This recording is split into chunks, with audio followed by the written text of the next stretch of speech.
Hi guys! Welcome back to my vlog and today I am with Mommy. Pupunta tayo na sa Lu Elementary School upang tumulong sa kanilang gulayan para sa paaralan. Itong kanilang munting halamanan ay gagawin nating organic. So para maging organic yan, kailangan nating linisin to. So tinanggal namin yung ibang balasenas dyan or talong kasi masyado silang madami. Hindi sila mamumunga ng maayos.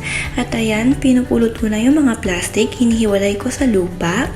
Pagkatapos nun ay yung mga nasa paso ay tinatanggal ko na yung mga patay na halaman.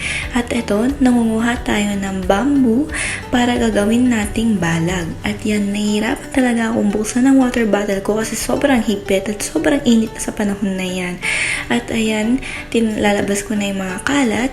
Mamaya isasakay natin yan at ilalagay natin sa tamang tapunan. At yan, naglilinis na kami dahil kami ay tapos na. Pinapantay na lang yung lupa dyan. At tinatanggal na yung mga dapat tanggalin. Tapos ayan ako, nagigib na ako ng tubig para dun sa mga balasenas na nandun pa, na buhay pa. So yan, tubig lang ganun. At yan, ganyan kadaming plastic ang nakuha namin, mga basura dyan sa likod.